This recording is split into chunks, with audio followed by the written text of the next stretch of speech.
Hey there, I'm Sarah A. Chrisman, the author of The Tales of Chetzemoka, and today I'm going to talk to you about why everyone should be reading more books.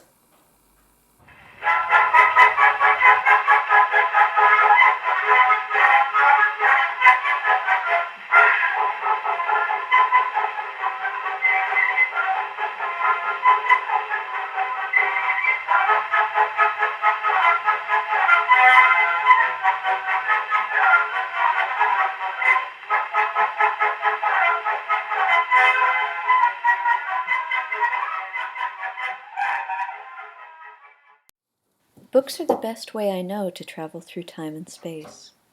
Books will take you vast distances and expand your worldview.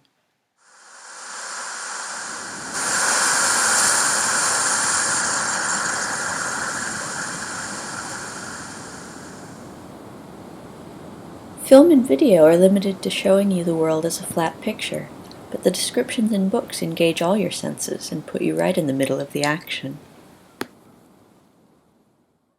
Not only do books take you on adventures, but they make you think and consider important things and engage deeply with information in ways that hyperbolic internet articles never can. The internet world is all about snappy headlines and superlatives and black and white thinking that promotes short attention spans. There have been a lot of really interesting studies in neuroscience and information acquisition that have shown that the human brain actually engages differently with information seen online than it does with information in physical books. Not only do these two different behaviors actually engage different parts of the brain, but studies have also shown that when someone reads something on a screen, the tendency is to just scan the material and grab out key words, whereas with a physical book, people are more likely to read the material carefully and actually consider it in depth. At the same time, another thing to consider is that we are a social species and nothing is as contagious as example.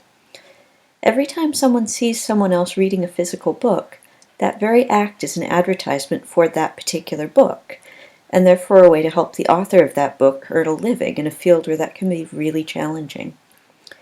On the other hand, when someone sees someone else spending their free time on a digital device, it's an advertisement for the corporation that made that device. Books lead to other books.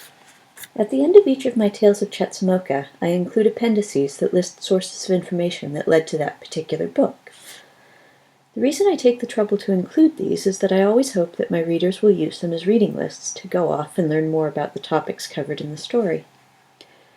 You can use the bibliographies of nonfiction books in a similar way, and in fact that's how I find a lot of my sources.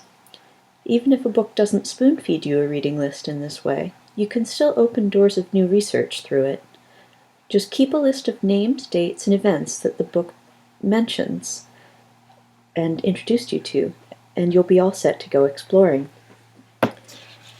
I keep an ever-growing set of notebooks where I write down things I've gleaned from my antique books. Things the books have taught me, concepts they've brought up, ideas I want to research more fully, and good quotes that have spoken to me in some way. When I read reprinted or new books, I'll often jot down my notes right on the pages, and this marginalia sort of becomes a private conversation with the author.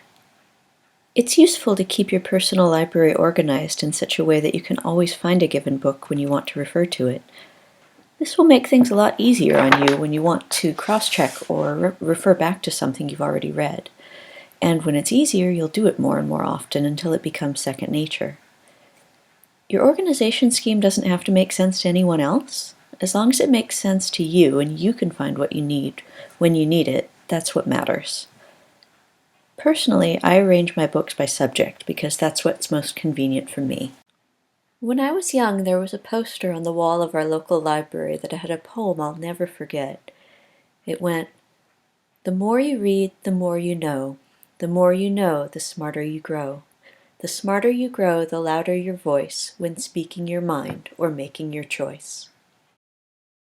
Reading helps all of us comprehend the world around us better and engage really deeply with the decisions we make every day. And that's how we all truly change the world.